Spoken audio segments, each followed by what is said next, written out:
बांग्लादेश में political crisis की जो आंधी चल रही है, उसका असली टेस्ट आने वाले इलेक्शंस में होगा।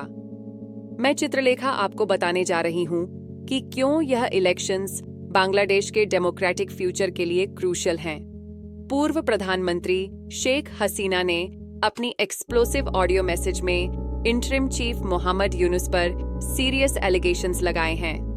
उन्होंने यूनुस पर आरोप लगाया है कि वे टेररिस्ट्स की मदद से सत्ता में आए हैं और बांग्लादेश को यूएस को बेच रहे हैं। हसीना ने यूनुस को मिलिटेंट लीडर कहा है जिसके पास कोई कॉन्स्टिट्यूशनल अथॉरिटी नहीं है। यूनुस, जो नोबेल लॉरिएट हैं, को अगस्त 2024 में स्टूडेंट लेड प्रोटेस्ट्स के बाद इंटरिम गवर्नमेंट का हेड बनाया गया था, लेकिन अब उन पर आर्मी चीफ वेकर उस जमान का प्रेशर है कि दिसंबर 2025 तक इलेक्शंस करवाए जाएं। इस प्रेशर के बावजूद यूनुस ने रेजिग्नेशन की धमकी देने के बाद पीछे हट गए हैं।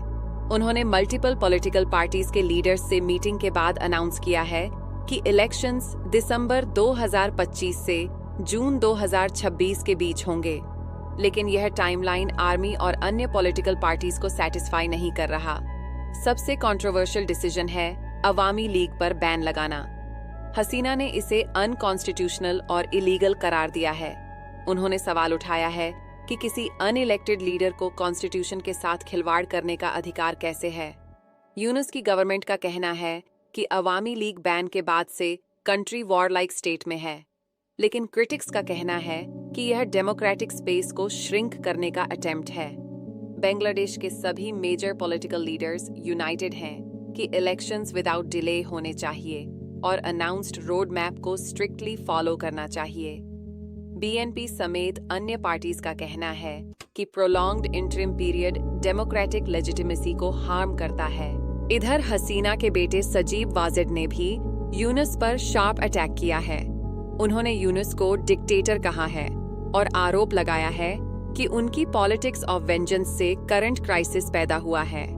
वाजिद का क्लेम है कि यूनुस ने फॉरेन सिटीजन्स को क्रिटिकल नेशनल पोजीशंस पर अपॉइंटमेंट किया है, जिससे बांग्लादेश की सॉवरेंटी रिस्क में है।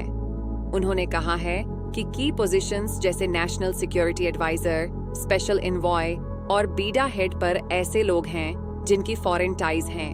करंट सिचुएशन यह है कि कॉन्स्टिट्यूशनल वॉइड का खतरा है। अगर लेजिटिमेट इलेक्शंस नहीं हुए तो बांग्लादेश का डेमोक्रेटिक फ्रेमवर्क कोलैप्स हो सकता है। मैं चित्रलेखा मानती हूँ कि यह मोमेंट बांग्लादेश के लिए मेक और ब्रेक है। सत्यमेव जयते।